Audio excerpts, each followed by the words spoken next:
Today, I want to talk about a pretty scary topic, what I consider to be the most polarizing types of movies and shows I can think of, which are video game adaptations. Assuming this video comes out on time, there's not one, but two movies in theaters right now that are video game adaptations, those being Silent Hill and Iron Lung, both of which are live-action horror films. Now what's interesting is, if I were to ask you with zero bias, which would you assume is the more faithful adaptation? The one with $23 million budget and based off a game made by Konami, or the $3 million budget film directed by Market Basket? If you guessed Markiplier, you'd be right, and if I go off Rotten Tomatoes, there's a pretty clear winner here from both the critics and fans. Now I'll be honest, there's a ton of factors at play for why that might be. One movie has Markiplier shirtless and the other one doesn't, so that's at least a 50% bonus from your film's rating from fans. Not the critics though. But even if you take that 50% away from Iron Lung, it still beats out Silent Hill, and that's the weird part. Silent Hill should have been an easy slam dunk box office hit. Any list of the best video game stories ever made, Silent Hill 2 is always at the top. So why do people not like the Silent Hill movie when it's adapting one of the most respected game stories of all time? The simplest explanation is this: the adaptation was terrible. Are you confusing me with someone else? This was not Silent Hill 2 the movie, which is what fans wanted. You were always so forgetful. It was a retelling of the story that honestly never needed to be changed in the first place. Silent Hill isn't just some rare exception either. For years, video game adaptations have been something we don't get excited for, we just brace for them. Now, I'm just gonna dive right in and say this. There are four main types of video game adaptations. First, you got the complete, utter shit buckets that are like so bad you end up enjoying them in a way. Then you have the video game movies that are just like, you know, a good time. They're not masterpieces, but they're something you'd watch every now and then. But then you do have the masterpieces, the ones that take their source material and go above and beyond the Call of Duty. See what I did there? And finally, there's the movies that are just bad. Like, there's no irony, there's no redeeming qualities, it's just terrible movies that should have never been made. And you wish you could get your money back. I'm not going to talk about Iron Lung and Silent Hill 2 because they just came out, and honestly, I think you should just go watch them and form your own opinion. I'm talking about Iron Lung. Don't go see Silent Hill, just play the game. From what I've heard, Iron Lung's pretty good, but I've also only heard that from Charlie. If you don't want to go watch the movies, just do what everyone does. Go watch Charlie's review. Also, this should be obvious, but I'm not going to be able to talk about every single video game adaptation. I'm only one guy, and even though I've seen a lot of these that I'm going to list, if I want to get this video out on time, I kind of have to rely on my memory for some of these. Like, I remember watching Ratchet & Clank, but I could not even tell you a single thing that happens in this film. Like, if you told me Captain Quark wasn't in it, I would believe you 100%.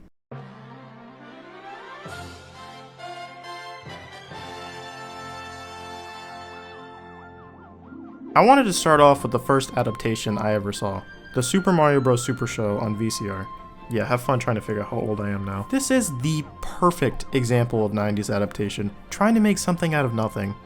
See, back in the day when Nintendo versus Sega was still like a heated debate, most games had their story printed on a box you bought it on.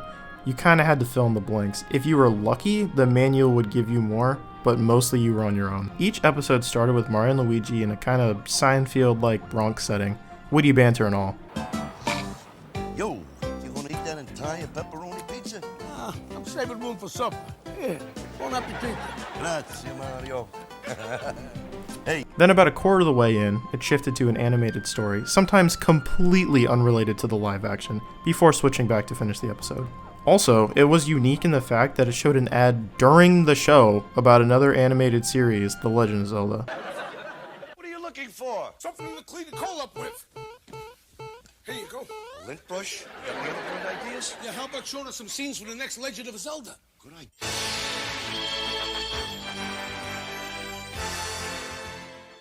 Also, an incredible animated series, it gave us Link with the most personality that has not been matched since. Nice job, hero. Hey, excuse me, princess. These shows were perfect in my childhood when I was playing Nintendo games that my parents shared with me. And Also, thanks to Captain Louis Albino, we got this masterpiece. I'm Captain Lou Albano talking to you about drugs. Kids, don't be afraid to say no. Anyone that asks you to use drugs is not your friend. Drugs can and will kill. Remember, don't be afraid to turn to your priest, your rabbi, your minister, your moms, your dads, your teachers, because drugs can kill. And if you do drugs, you go to hell before you die.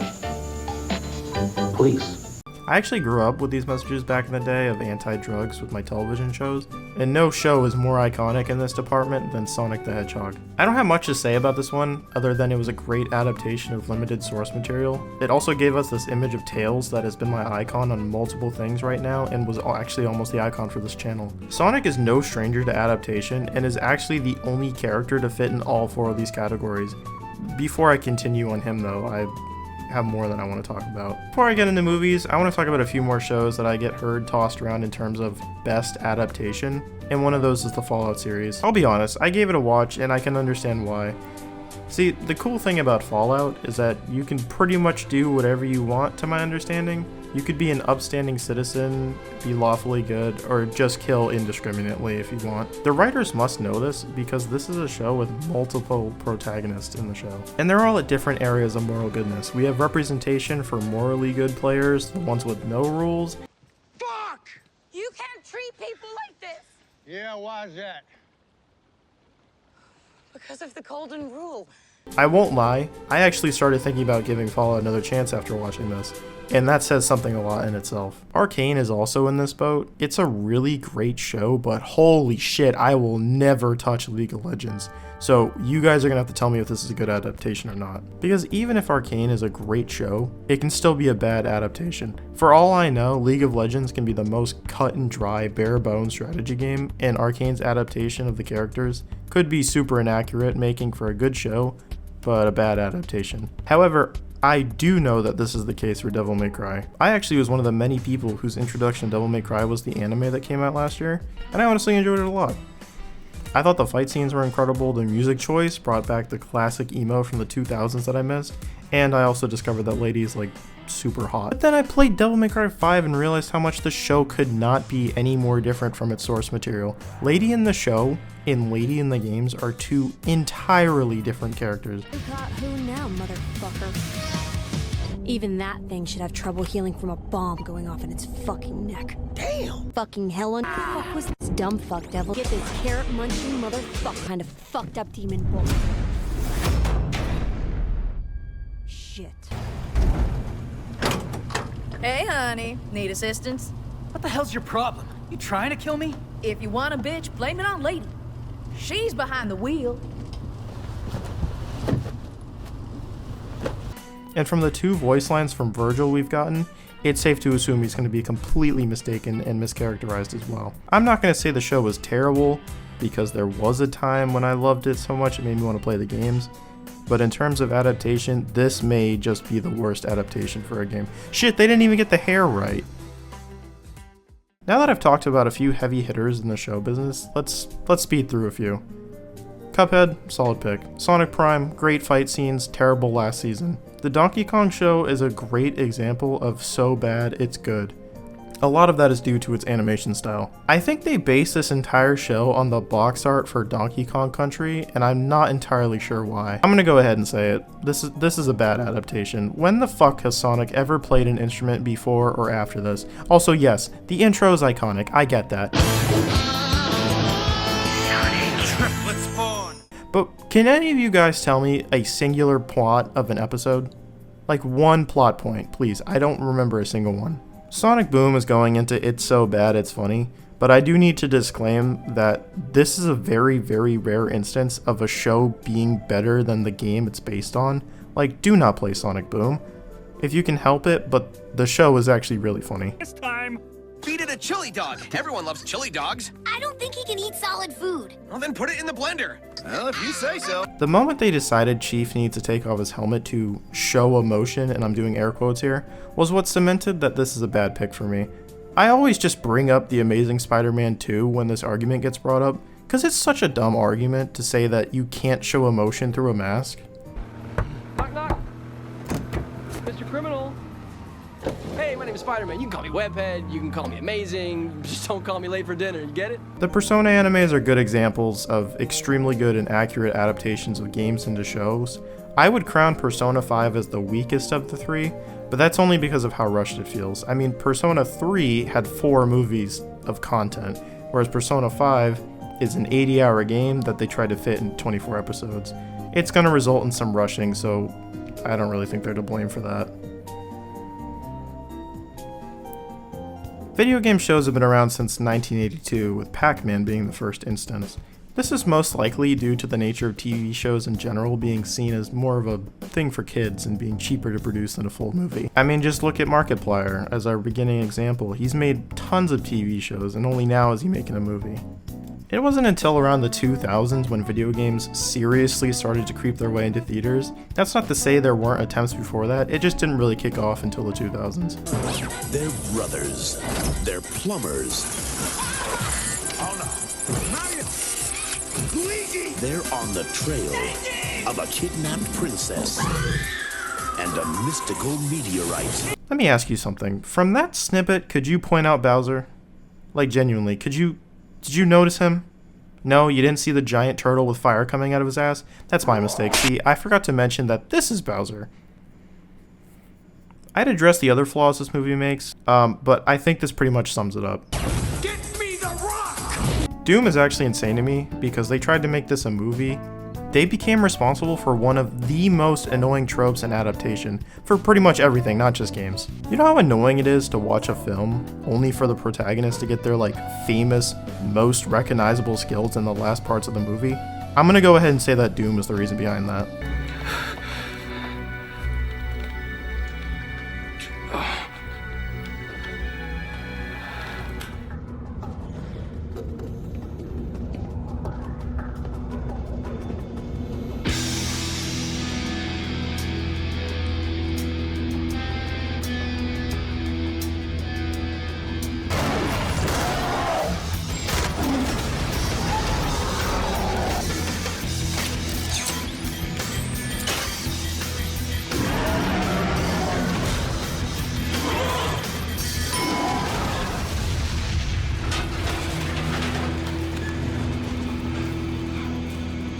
Mortal Kombat, solid pick. Great action movie, and that's what Mortal Kombat's all about.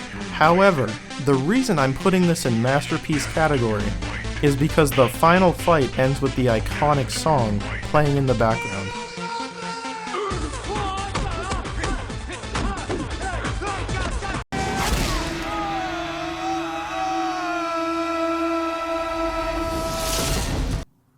Flawless victory. You should have brought more. What the fuck? Dude, this can't be real. Oh my fucking god. And I want damage reports.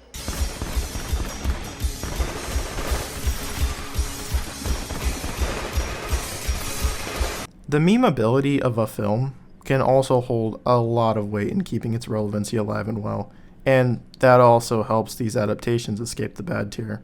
However, no movie does this better than the Minecraft movie. I genuinely don't know where to put this on the graph because I went to see this in theaters with 5 people and each one of us thinks this should go in a different category.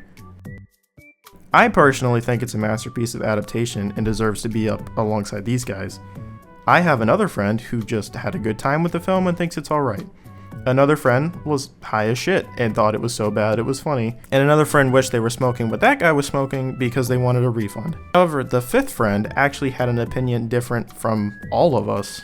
I have told you 4 categories of films and I have to complain. There is actually a 5th type of video game movies that, dare I say, is worse than the dog shit category. The wasted potential movies. See, after just saying that term, wasted potential, I know for a fact a movie just popped in your head. There are places out there you can't find on any map. They're not gone. They're just lost. The Uncharted movie is the definition of wasted potential in this industry for me.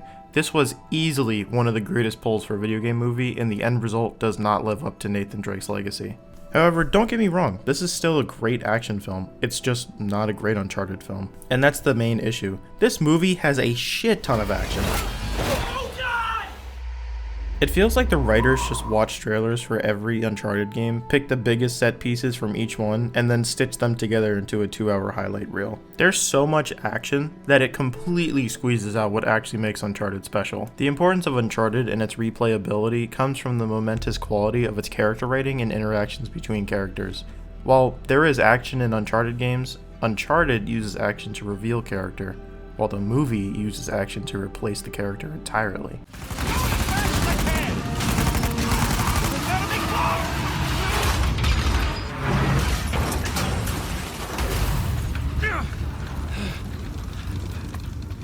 Holy shit. Yeah. You good? Yeah. Uncharted 4 is one of the best examples of realistic character writing in a video game, period. It does not get better than this. And I'm sorry for what happened to you, but it's not his fault. I never said that it was. It took a long time for him to get out of this game. You see a gun to his head? He chose this. Okay, he's meant for this life. You really believe that? Why are you here, Victor? Because somebody's got to keep an eye out for him. No, I'll just see you in a few more weeks. A little young for a bartender, aren't you? A little old for prom, aren't you? Pick any game from the series and you can boil that down to Nathan Drake's relationship with Sully, Elena, or any other characters in the film. Now, Elena isn't in the movie, and honestly, that's not really a big deal. However, I'm going to touch on Nathan and Sully's relationship because that actually was in the movie. Crap! Suelte me, viejo! Let's try that again. Let go of me. Ah, that's what I thought. Kid. The wallet.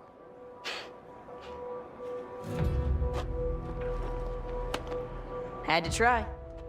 Of course you did. Come on, son. You haven't got a chance. Just hand it over. A bit.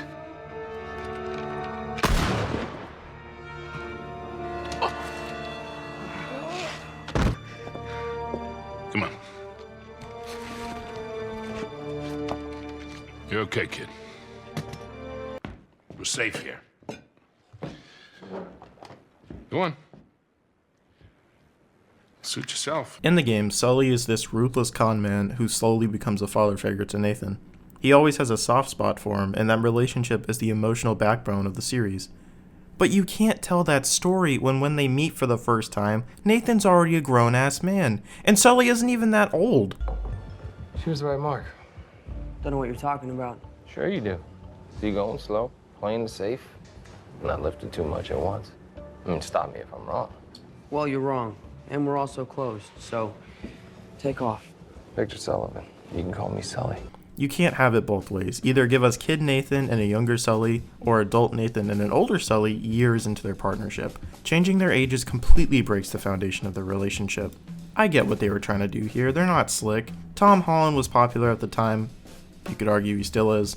And Mark Wahlberg is one of the greatest actors of all time for his role in Ted 2. But having the characters age this significantly changed was a huge problem from the start of the relationship. At the end of the day, this movie wanted big actors, big action, and non-stop spectacle. It never slowed down long enough to understand the core of the franchise. Flawed characters, personal relationships, and the honor among thieves dynamic that made Uncharted unforgettable in the first place. What do you say we try this again? My friends call me Sully. Nathan Drake. Uncharted didn't fail because it disrespected the games. It failed because it didn't understand why people loved them in the first place. Okay. I see great things in our future, kid. Great things.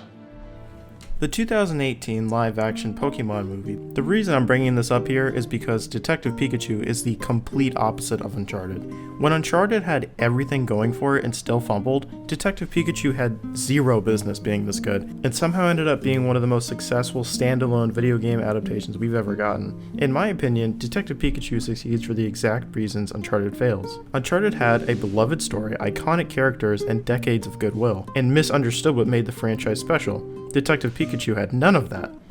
Most people didn't even know this game existed. Show of hands, how many of you actually played the Detective Pikachu game? Yeah, exactly. With the Pokemon Company's massive library of games and stories, it sounds insane that this is what they chose for their first major live-action film. And not as some low-budget experiment either. There were huge actors attached to this movie, so it had to be a hit. And somehow it was. Harry faked his own death. Or somebody else faked Harry's death. Now, I can go on and on about the cinematography and fights, but something I really wanted to highlight here was character design. Detective Pikachu succeeded because it respected the world first, not the plot. Although, the plot is really good in itself. Of course Pikachu looks great, he's their bread and butter. But every other Pokemon looks great too. Look at the scene I'm playing right now. Just a few seconds of background animation and you're seeing dozens of Pokemon seamlessly integrated into the environment. This doesn't feel like a human world with Pokemon dropped into it. It feels like a city that's genuinely lived in by both people and Pokemon. This is where most adaptations completely fall apart. Translating non-human or furry characters into live action is insanely difficult. It goes wrong all the time. Just look at Yoshi and, look at Bowser. If Nintendo can fuck this up, you can imagine how easy it is to mess up live action creature designs. And what's interesting is how studios usually respond when it doesn't work. Do you guys remember this image? Because if someone showed you this in 2026, your first thought would be, yeah, that's obviously AI. Nope. This was 100% real, and this is what Sonic looked like in the original trailers, and somehow it gets worse. This was an even earlier version, so not only did they fix Sonic once, they fixed him twice, eventually landing on this. The perfect live-action version of Sonic the Hedgehog, and that alone already makes this adaptation special. But instead of doubling down or overcorrecting, they actually listened. Sonic works because it respects the source, listens to feedback, and builds gradually, just like the games did. And it's not just Sonic either. We also got a genuinely perfect human adaptation through Jim Carrey's performance as Dr. Eggman. Oh, it's like that? Okay, we're not friends. Anyone who's seen these movies knows that was flawless casting. He is the living embodiment of a wacky, unhinged evil genius, while still adding his own flair without ever betraying the character. I just thought you might like a latte with steamed Austrian goat milk. Of course I want a latte. I love the way you make them! What makes it even better is how Eggman slowly becomes more visually accurate to the games over time. That progression doesn't just look cool, it mirrors the story, it feels earned. As we get closer to the end of the video, I want to crown an adaptation as what I deem the perfect example to adapt a video game into media, and I give that honor to no other than The Last of Us Season 2. Because, just like how everyone had mixed, polarizing feelings about the game, no one can agree on a damn thing for the show. No, I'm just kidding, it's the live-action Sonic series. And no, these movies aren't cinematic masterpieces, but they are packed with love, care, and actual understanding of the franchise. Knuckles, you okay? No, not really. And you can feel that in every frame. Each movie tells its own story while still building off the previous one, just like the games did. A lot of people say Sonic 1 is the weakest, and I honestly disagree. The studio only had one live-action Sonic character for most of the movie, and that limitation worked in its favor. Focusing on just Sonic allowed his personality to fully shine and gave his connection to the real world time to breathe. Oh my God, stop the car right now! What? The world's largest rubber band ball? We gotta see it! No, this is not some fun family road trip. You're right. It was lame. Gift shop was cool, though. It also gave room for characters like Tom and Agent Stone to exist without feeling pointless. Tom grounded the movie. Agent Stone gave us a surprisingly memorable side character, and Eggman had to carry large portions of the film for Sonic to bounce off of.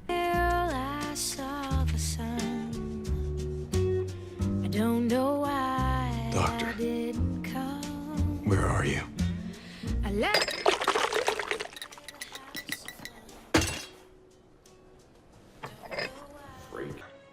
I was spitting out formulas while you were still spitting up formula. I was breastfed, actually. Nice. Rub that in my orphan face. Those characters only exist because of the limitations the movie had, and because of that, when Knuckles, Tails, and eventually Shadow enter the story, the foundation is already there, everything feels earned. And that's really the lesson here. Uncharted had limitless potential, but forgot the soul of its franchise. Detective Pikachu had almost no expectations and succeeded by respecting its world. And Sonic started off as a disaster, but became a success because the studio listened, adapted, and actually understood why people loved the character in the first place. Great video game adaptations aren't about big actors, massive budgets, or non-stop action. They're about understanding the heart of the source material, having the humility to slow down, rethink, and get it right. And right now, whether people want to admit it or not, the Sonic movies are the clearest proof that this genre doesn't have to fail.